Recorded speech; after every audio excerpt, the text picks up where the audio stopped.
Oi, pessoal. Nesse vídeo a gente vai provar o teorema de Wilson, tá? Que é um teorema bastante interessante aí, certo? E famoso, né? Mas antes da gente ir para a demonstração desse teorema, a gente vai introduzir uma definição e vai provar dois lemas, tá? E aí a demonstração dele vai sair muito rápido. Mas antes de introduzir essa definição e provar esses dois lemas, eu vou logo enunciar o teorema de Wilson aqui e dizer mais ou menos qual vai ser a nossa estratégia para provar esse teorema, tá? O que o teorema de Wilson diz? Se você pega um número primo P, aí, certo? Número primo. O teorema de Wilson diz que P menos 1 fatorial é congruente a menos 1 módulo P, certo? P menos 1 fatorial é isso mesmo que você está pensando, né? É 1 vezes 2, vezes 3, vezes 4, blá, blá, blá, até o P menos 1. A gente quer provar que esse produto aqui é congruente a menos 1 módulo P. E a estratégia é o seguinte: a gente vai mostrar que para quase todos os números dessa lista, né, a gente pega um número dessa lista, vai existir um outro número dessa lista, tal que o produto entre eles é congruente a 1 módulo P. Sendo assim, se a gente agrupar esses dois números, a gente vai obter vários fatores iguais a 1 e você vai ver que no final vai sobrar só dois rapazes específicos. E esses rapazes específicos a gente sabe que o produto deles é congruente a menos 1 módulo P, tá? Então essa é a nossa estratégia, certo? Então vamos lá. Vamos introduzir aqui a definição de inverso multiplicativo no contexto de classes de congruência, né? Aqui a gente escolheu um inteiro positivo n e a gente olhou para o conjunto das classes de congruência módulo n, né? E aqui nós pegamos essa classe aqui, né? Que a gente chamou de classe do A, tá bom? Então a gente vai dizer que uma outra classe aqui, né? Que é a classe do B, é o inverso multiplicativo da classe do A se ocorrer isso aqui, certo? Ou seja, se o produto das duas classes for igual a classe do 1, certo? Aí você pode estranhar um pouco, professor, mas eu não estou lembrado de como é que funciona essa história de produto de classes de congruência, né? O que acontece? Acontece o seguinte, é porque a gente sabe que a gente tem aqui a classe do A e a gente tem a classe do B. Se eu pego um X nessa classe e um Y nessa classe, tá bom? Eu tenho certeza que o x vezes y vai ser congruente ao a vezes o b. Correto? É claro, né? Por quê? Porque eu sei que o x é congruente ao a e o y é congruente ao b, certo? Então, isso aqui não depende do representante da classe, tá?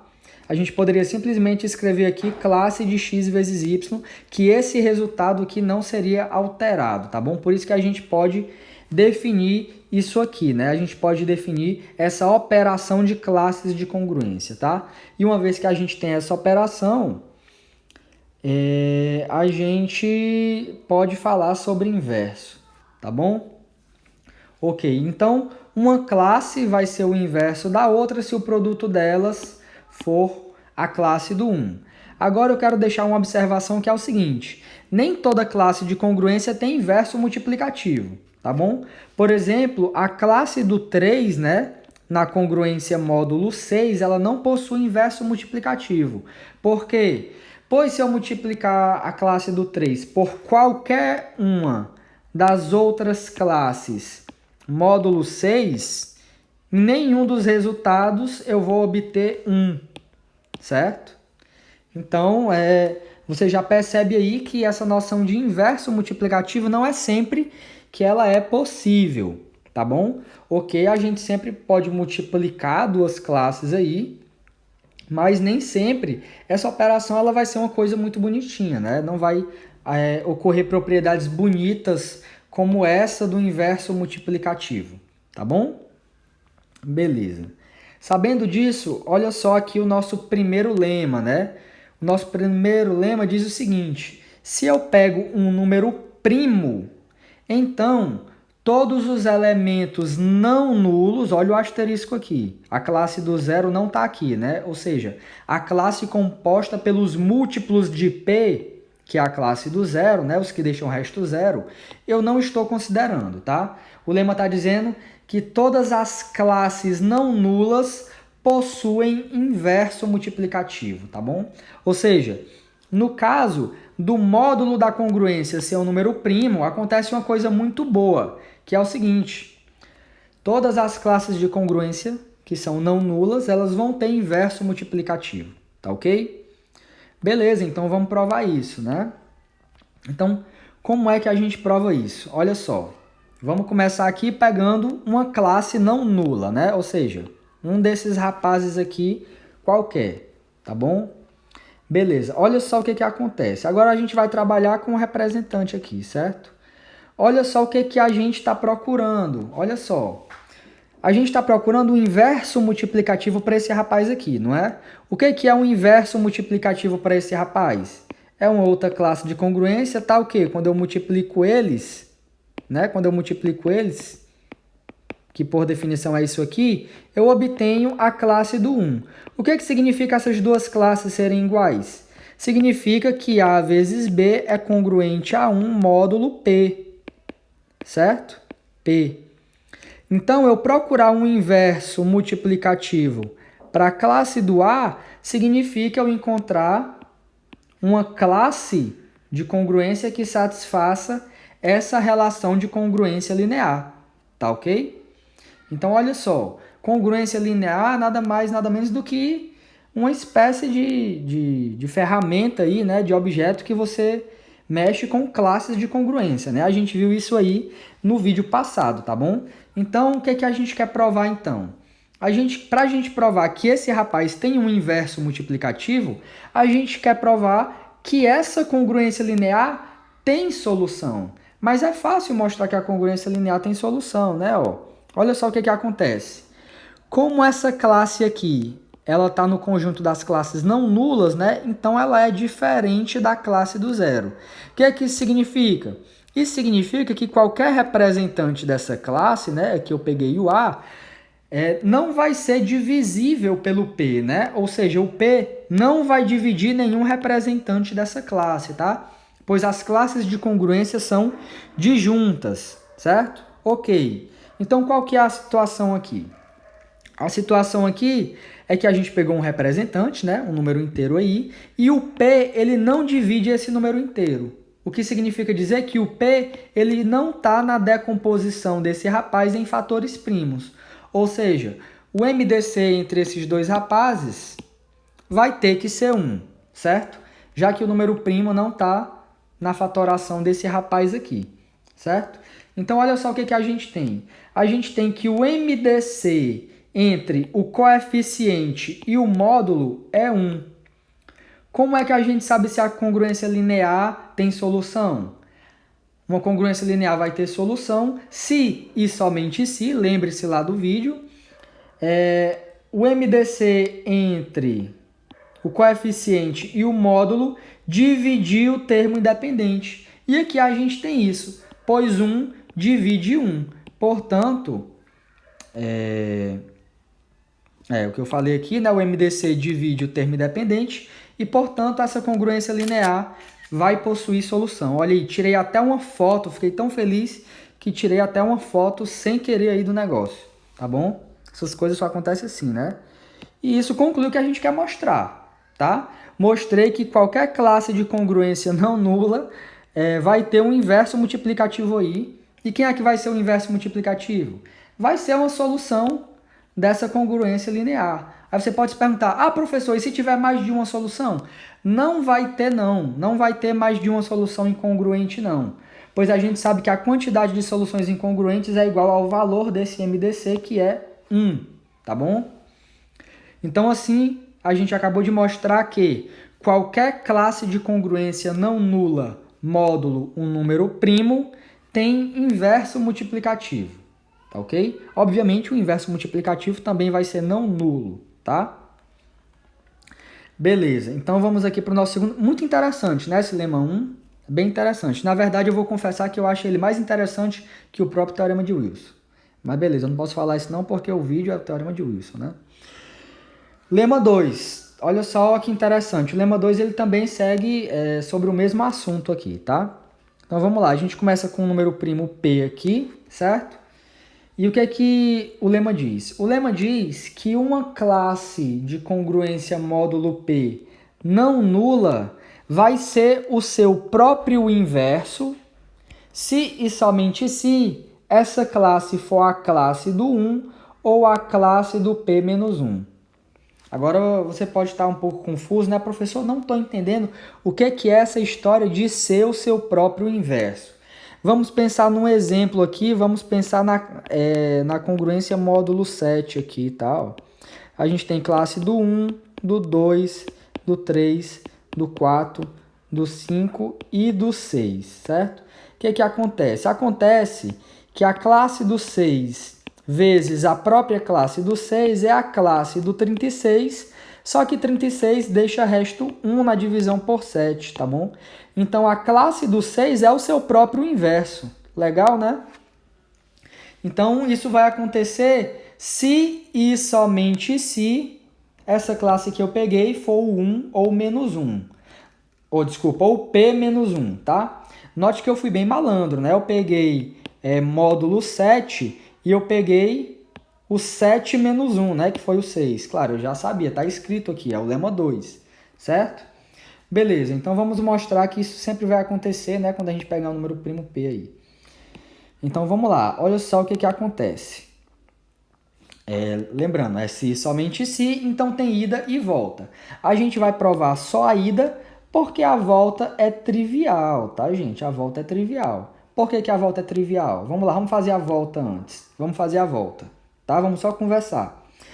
Se a classe do A for a classe do 1, a gente sabe que a classe do 1 operada com a classe do 1 dá a própria classe do 1. Então, o inverso da classe do 1 é a própria classe do 1. Acabou. Agora, esse P menos 1 aqui. A gente sabe que P menos 1 é congruente a menos 1 módulo P, não sabe? Isso é claro, né? Por que isso é claro? Porque P menos 1 menos o menos 1 é igual a P e P divide o próprio P, certo? Então, eu pegar a classe do P menos 1 e operar com a classe do P menos 1 é a mesma coisa que eu pegar a classe do menos 1 e operar com a própria classe do menos 1. Só que menos 1 vezes menos 1 é 1, né, gente? Tá ok? Então, a classe desse rapaz é seu próprio inverso multiplicativo. Tá ok? Beleza. Então, esses rapazes aqui satisfazem isso aqui, né? São seus próprios inversos. Agora a gente vai pegar uma classe aqui que é o seu próprio inverso e a gente vai mostrar que tem necessariamente que ser um desses dois, certo? Esse rapaz ser o seu próprio inverso significa que ele ao quadrado, né? Ele vezes ele é congruente a 1 módulo P, né? Porque é exatamente isso que a gente está dizendo quando a gente escreve isso aqui, certo? Beleza. Mas o que isso aqui significa? Isso aqui significa que o P divide A ao quadrado menos o 1, certo? Só que A ao quadrado menos 1 eu posso fatorar isso em dois fatores, né? Beleza. Agora olha só o que acontece. Como o P é um número primo, então olha só como é a nossa situação. Nós temos um número primo que divide o produto aqui de dois fatores. Como P é um número primo, né, ele não pode ser fatorado, a gente conclui que ele vai ter que dividir ou esse fator ou esse fator. Ora, se P divide A menos 1, é porque A é congruente a 1 módulo P. Ou seja, a classe do A é igual à classe do 1. Por outro lado, se o P dividir o A mais 1, é porque o A é congruente a menos 1 módulo P. Ou seja, a classe do A é igual à classe do menos 1, que é a classe do P menos 1. Tá ok? Então, é isso que a gente conclui, né? Como o P é primo, ele vai dividir um desses fatores, tá bom? Só que isso aqui significa que A é congruente a 1, e isso aqui significa que A é congruente a menos 1, tá bom? Então, se você tem uma classe que é seu próprio inverso, essa classe necessariamente vai ser a classe do 1 ou do P menos 1, que é igual à classe do menos 1, tá ok? Beleza. Então dá uma respirada aí que a gente vai agora para a demonstração do teorema de Wilson e a demonstração vai ser fulminante assim. Ela vai simplesmente começar e acabar, certo? Porque todo o trabalho a gente já fez nesses dois lemas, tá? Então tá aqui o famigerado teorema de Wilson. Seja P um número primo, então P menos 1 fatorial é congruente a menos 1 módulo P. Então vamos demonstrar aí, né? Olha só o que acontece. A gente acabou de provar que os únicos elementos desse conjunto aqui das classes de congruência módulo P, que são seus próprios inversos, são esses rapazes, né? Isso aqui é literalmente o enunciado do lema 2, tá? A gente acabou de provar essa frase aí. Os únicos elementos desse conjunto que são seus próprios inversos é a classe do 1 e a classe do P menos 1, certo? Então, olha só. Se os únicos caras que são seus próprios inversos são esses, então se eu tirar eles desse conjunto, né? Ó, note que aqui eu tirei o 1 e tirei o P menos 1. Então, o que acontece? O inverso do 2 vai ser alguém diferente do 2. Pois os únicos caras que são seus próprios inversos são esses dois, e eu excluí eles. Então, todo mundo aqui tem um inverso diferente de si mesmo, né? Ou seja, o que eu posso fazer? Eu pego a classe do 2 e eu sei que o 2 tem um inverso aqui em algum lugar, certo? Então, eu separo eles dois. Eu deixo a classe do 2 com o seu inverso aqui. Agora, eu pego a classe do 3. Eu sei que a classe do 3 tem um inverso aqui no meio dessa galera também. Então, eu separo o 3 com a classe dele, tá bom? O que significa que 2 vezes o seu inverso lá vai ser congruente a 1 e 3 vezes o inverso dele vai ser congruente a 1 também. E a gente pode fazer simplesmente isso, tá? A gente vai separar todo mundo em pares aí, certo?